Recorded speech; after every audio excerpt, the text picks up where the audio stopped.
క్రీస్తునందు సహోదరి సహోదరులారా, ప్రభువైన యేసు క్రీస్తు నామములో హృదయపూర్వక వందనాలండి.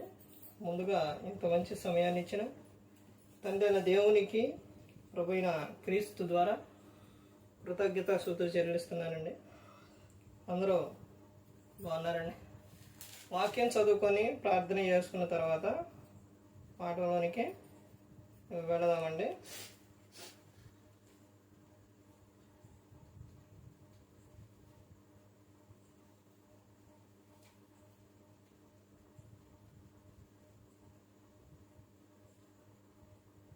మార్కు సువార్త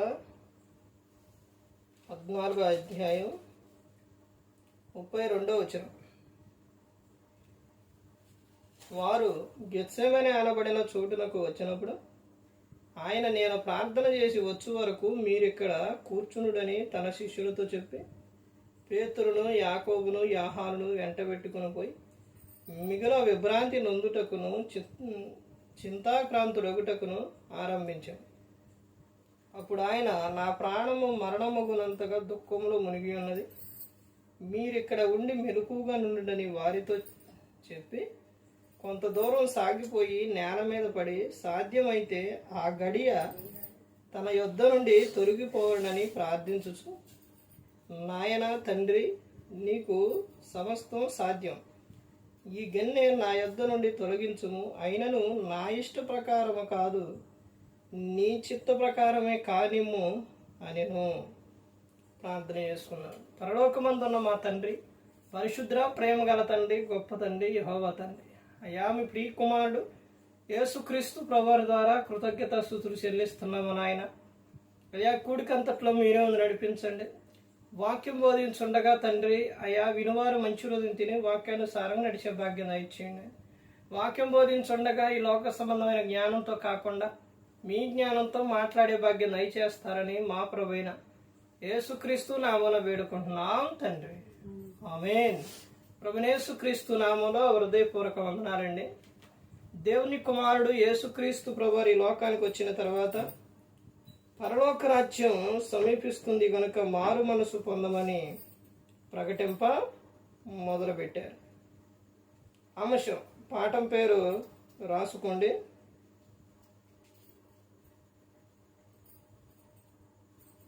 దేవునికి సమస్తం సాధ్యం. దేవునికి సమస్తం సాధ్యం. యేసుక్రీస్తు ప్రభువారు ఈ లోకానికి వచ్చిన తర్వాత ఆయన ఈ లోకంలో 33.5 సంవత్సరాలు ఉన్నారు. ఆయనను సిలువకు తీసుకెళ్ళేటప్పుడు, అంటే తీసుకెళ్తారు అనంగా గెత్సేమనే తోటలో జరిగిన సంభాషణ ఇది. అంటే అక్కడ ఎవరితో ఎలా జరిగింది అనేది మన గ్రంథంలో చూస్తే, యేసుక్రీస్తు ప్రభువారు ముగ్గురిని శిష్యుని తీసుకెళ్లారు. ఎందుకు ఆ ముగ్గురినే తీసుకెళ్లారు? ఎవరు?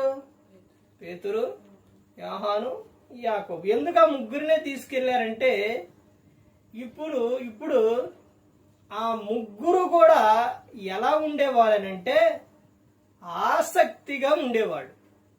దేవుని పనుల విషయాల్లో ముందుకు వచ్చేవారు. ఇప్పుడు ఆసక్తిగా చురుగ్గా నేను చేస్తాను, నేనుంటాను, నేను అని ముందుకు వస్తేనే అది ఎవరైనా కానీ వారిని ఇష్టపడతారు, తీసుకెళ్తారు, ఏదైనా చెబుతారు. ఇప్పుడు వెనక ఉంటూ భయపడుతూ ఉంటే తీసుకెళ్ళాలి. అంటే ఆ శిష్యులు ఇంకా ఉన్నారు, కానీ వీరు ముగ్గురే వాళ్ళలో కలిగి ఉన్న విధానం ఏంటంటే, పేతురు గారేమో అన్ని విషయాల్లో ప్రభా నేనున్నాను ప్రభా, నేనుంటాను ప్రభా, నేనుంటాను ప్రభా, ప్రభా జీవము గల మాటలు నీ యొద్దే దొరుకుతాయి ప్రభా, మేము ఎక్కడికి వెళ్తాం ప్రభా, ప్రభా మాకు అన్ని నువ్వే ప్రభా, నీ ప్రభా అని ఆయన. మరి యోహాను గారు ఆయనను ఎంతో ఇష్టపడ్డారు. యేసుక్రీస్తు ప్రభువారు ఎక్కువగా ఇష్టపడ్డారు.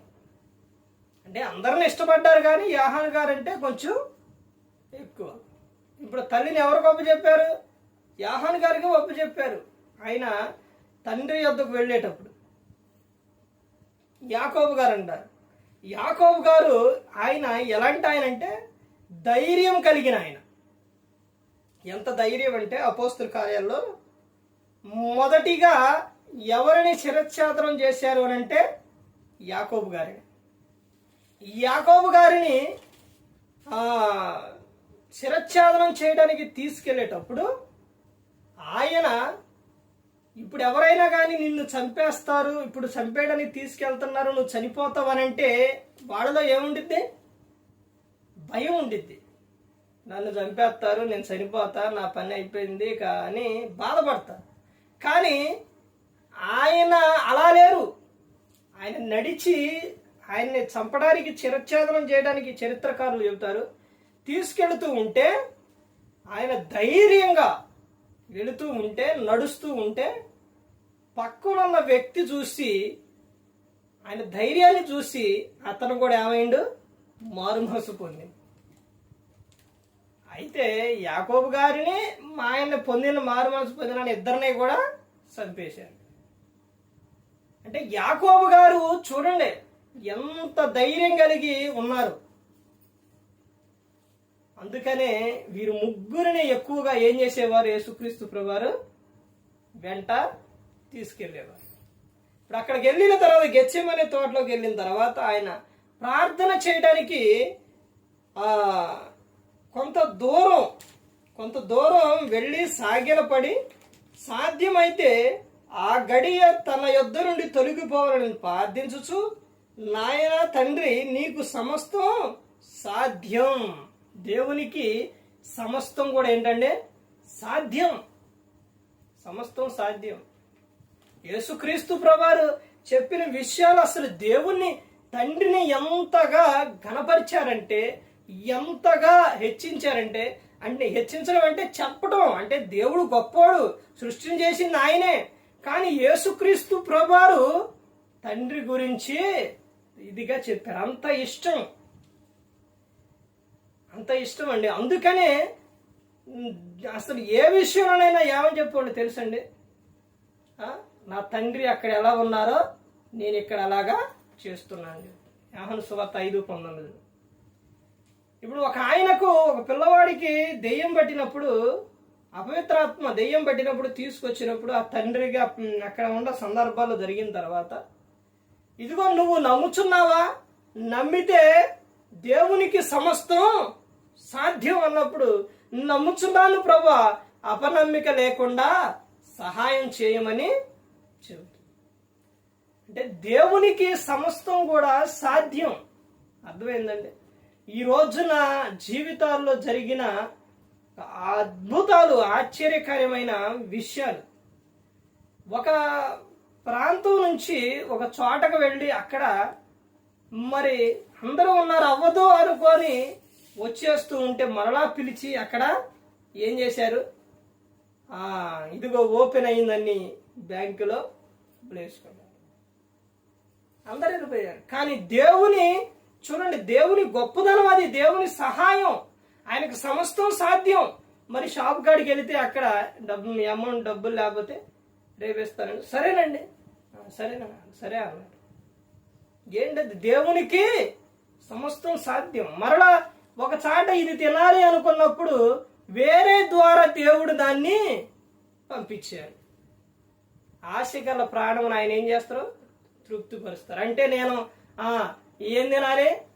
నేను ఏయో తినాలి, లేదా మందు తాగాలి, నేను అది చేయాలి, ఇది చేయాలంటే అన్నీ ఎవరో అర్థమవుతుందండి. ఇప్పుడు పాప గాని బాబు గాని ఉన్నారు చిన్న వయసులో, వారికి కత్తి షాక్ ఉంది, లేకపోతే ఒక బ్లేడ్ అనుకోండి, బాబున్నాడు బ్లేడు. చిన్న వయసులో బ్లేడ్ ఇస్తావా? అడిగి బ్లేడ్ అడిగితే బ్లేడ్ ఇస్తావా? కత్తి అడిగితే కత్తి ఇస్తావా? అడిగి ఇస్తారా? ఇయ్యరు. ఎందుకని? దానివల్ల ప్రమాదం. అదే వాళ్ళు పెద్ద అయిన తర్వాత ఇస్తారు, వాళ్ళకి తెలుసు కాబట్టి. అలాగే దేవుడు మనకు అన్నీ ఇవ్వాలంటే అన్నీ ఇవ్వడు. మనకి ఏదైతే ఉపయోగపడుతుందో అదే ఇస్తారు. మనకు అవసరం లేనిది ఎవరు. ఒక ఆమె ఈరోజు నేను ఫోన్ స్టేటస్ ఆటలో చూశాను. ఒక ఆమె కారు వేసుకొని వెళుతూ ఉంది. వెళుతూ ఉంటే వెనకమాల బాబు అది పెట్టుకొని నాకు అనారోగ్యంగా ఉన్నాడు. ఆ తర్వాత వెళుతూ ఉంటే కారు వెళ్ళి ఆఫ్ అయిపోయింది. ఏంటి కారు ఆఫ్ అయిపోయింది? ఆమె ఇట్ట నొక్కు చూస్తుంటే ఎదరా బాంబు పేలింది. పెద్ద మంటలు వచ్చినాయి. అవి వచ్చినాయి. ఆ చేపటిగా కారు ఆన్ అయింది. ఇప్పుడు ఆ కారు కానీ ఆఫ్ అవ్వకపోతే ఏమైంది? ఆమె వెళ్ళిపోయేదే, చనిపోయేది. దేవునికి సమస్తం సాధ్యం. ఆయనకు ప్రతి ఒక్కటి తెలుసు. చూశారండి ఏ విధంగా కాపాడారో? బాబు కూడా కోలుకున్నాడు. నీ జీవితంలో దేవుడు ఎన్ని అద్భుతాలు చేసిండండి. ఎలాంటి పరిస్థితుల నుంచి దేవుడు నిన్ను నన్ను మనందరినీ కాపాడారు. ఆ కృతజ్ఞత నీకు గుర్తుందా? ఆ మేలు గుర్తుందా నీకు? నువ్వు నేను మనందరం నరకానికి వెళ్ళిపోకూడదని యేసుక్రీస్తు ప్రభువారు ఈ లోకానికి వచ్చి మనందరి కోసం సిలువలో తన ప్రాణాన్ని పెట్టి ఉన్నారు. మనంతగా ప్రేమించారు. ఆ మేలు, ఆ కృతజ్ఞత గుర్తుందా? క్రీస్తు ప్రేమ నీలో ఉందా? క్రీస్తు ప్రేమ నీలో ఉంటే ఒకరిని బాధ పెడతావా? స్త్రీని నీ ఇష్టానుసారంగా తిడతావా? నీ ఇష్టానుసారంగా ప్రవర్తిస్తావా? స్త్రీ విషయంలో, భర్త విషయంలో భర్త మాట వినకుండా ఉంటావా? నువ్వు క్రీస్తు ప్రేమ నీలో ఉంటే వాక్యానుసారంగా నువ్వు నడుస్తూ. ఎఫెసీయులకు రాసిన పత్రిక 5వ అధ్యాయం 33వ వచనం, మెట్టుకు సహోదరులారా, మీలో ప్రతి పురుషుడు ఏం చేయాలి? తనలో వలె తన భార్యని ఏం చేయాలి? ప్రేమించాలి. భార్య అయితే ఏం చేయాలి? భర్త పట్ల భయము కలిగి ఉండాలి. భయం ఉందండి ఈ రోజున స్త్రీలకి? భర్తలకు ప్రేమ ఉందా? చిన్నపిల్లల పట్ల ప్రేమ ఉందా? చిన్నపిల్లల మనస్సు ఎలాంటి మనసో తెలుసండి? క్రీస్తు మనసు. అందుకనే యేసుక్రీస్తు ప్రభువారు చెబుతారు, ఇదిగో మీరు మార్పు నొంది బిడ్డల వంటి వారైతేనే పరలోక రాజ్యంలో చేరతారని చెబుతారు. ఒక ఆయన షేక్ హ్యాండ్ ఇవ్వంటే ఒక పాప షేక్ హ్యాండ్ ఇచ్చిన తర్వాత మరలా ఇంకొక ఆమె వచ్చి ఇచ్చిన తర్వాత ఆమెకి ఇవ్వద్దు అంటే ఈ పాప ఏం చేసిందో తెలుసండి? ఆమెకు కూడా ఇచ్చింది. చూసారండి ఎలాంటి మంచి మనసు చూడండి. పిల్లలే వాళ్ళు పగ పెట్టుకోరు, ద్వేషం పెట్టుకోరు. ఆ మనస్సు కలిగి ఉండాలి. అలాంటి చిన్న పిల్లల్ని ఎలా పడితే అలా మాట్లాడటం, కొట్టడం, తిట్టడం అసలు ఎలా చేయగలుగుతున్నారండి? వాళ్ళు మనుషులా లేకపోతే మృగాలా? ఒకసారి ఆలోచించండి. మనిషి అయితే క్రీస్తు ప్రేమ నీలో ఉంటే నువ్వు అలా చేస్తావా? నేను క్రైస్తవురాల్ని అంటావు. పిల్లల పట్ల ఏ విధంగా ప్రవర్తిస్తున్నావు? భర్త పట్ల ఏ విధంగా ప్రవర్తిస్తున్నావు? భార్య పట్ల ఏ విధంగా ప్రవర్తిస్తున్నావు? కుటుంబం పట్ల ఎలా ఉన్నావు? ఒక బాధ్యత కలిగి నువ్వు ఉంటున్నావా? దేవునిలో ఉన్నప్పుడు దేవునికి మహిమకరంగా ఉండాలి. ఇప్పుడు బయట పిల్లలు అల్లరి చేస్తూ ఉంటే చూసేవాడు ఏమనుకుంటారు? ఆహా భలే పెంచారు, ఎవరు పిల్లలు అనుకుంటారు. అదే మనం అల్లరి చేస్తూ మనం సరిగ్గా లేకపోతే ఎవరికి అవమానం? ఎవరికండి? చెప్పరే? ఎవరికి? దేవునికి. అర్థమైందండి? మనం దేవుని పిల్లలం. మన పిల్లలు అల్లరి చేస్తే మనకి ఏం పేరు? చెడ్డ పేరు. అదే మనం సరిగా లేకపోతే ఇతరులు వాళ్ళు వీళ్ళేంటి ఏంటి గోల ఏంటి ఇది అనుకుంటే ఏమేంటి ఆయన ఏంటి అనుకుంటే దేవునికి మహిమ వచ్చిద్దా? ఎలా జీవిస్తున్నాం ఒక్కసారి ఆలోచించండి. దేవుడు మన కోసం సమస్తాన్ని చేశారు. సృష్టిలో అన్నీ చేశారు, అన్నీ ఇచ్చారు. ఏది తక్కువ చేయలేదు. కానీ నువ్వెలా జీవిస్తున్నావు ఒకసారి ఆలోచించు. దేవునికి సమస్తం సాధ్యం. ఆ తర్వాత అక్కడ జరిగిన విషయం ఏంటి? యేసుక్రీస్తు ప్రభువారు దేవునితో చెప్పి మరలా వచ్చి శిష్యులకు ఏం చెబుతున్నారు? మీరు శోధనలో పడిపోకుండా మెలకువగలిగి ప్రార్థన చేయమన్నారు. ఏది ఈ రోజున? ఆ రోజున శిష్యులకు యేసుక్రీస్తు ప్రభువారు చెప్పారు. దేవుడు ఇప్పుడు చెప్పిస్తూనే ఉన్నాడు. మరి ఏది ఎక్కడ చేస్తున్నారు? ప్రార్థన చేస్తున్నారా? మెరుగు కలిగి ప్రార్థన చేస్తున్నారా? అవసరం వచ్చినప్పుడేనా ప్రార్థన? దేవునితో నువ్వు ప్రతిరోజు మాట్లాడుకుంటున్నావా? నువ్వు ఎవరైనా ఇష్టమైతే నువ్వేం చేస్తావు? వదిలిపెడతావా? ఫోన్లు చేస్తావు వాళ్ళ గురించి చెబుతూ. మరి దేవుడు అంటే నీకు ఇష్టం ఉంటే ఆయనతో మాట్లాడుకుంటావుగా, ఆయన గురించి చెబుతావుగా, అలా చేస్తున్నావా? ఒకసారి ఆలోచించండి. యేసుక్రీస్తు ప్రభువు చెబుతున్న విషయం ఇదిగో, మీ అపవాది మిమ్మల్ని జల్లలో వేసి జల్లించడానికి ముందే మీరేం చేయాలి? శోధనలో ప్రవేశించుకున్నట్టు మీరు ఏం చేయాలి? మెలకువ కలిగి ప్రార్థన చేయండి. ఆ సందర్భం ఇంకో విషయాల్లో చెబుతారు. ఇక్కడేమని చెబుతున్నారు? శోధనలో పడి పోకుండానట్లు మెలకువ కలిగి ప్రార్థన చేయండి. ఆత్మ సిద్ధమే కానీ శరీరం బలహీనమని యేసుక్రీస్తు ప్రభువారు చెబుతూ ఉన్నారు. ఆయనే మనకు మాదిరి, ఆయనే మనకు మార్గం, ఆయనే మనకు జీవం. అర్థమైందండి?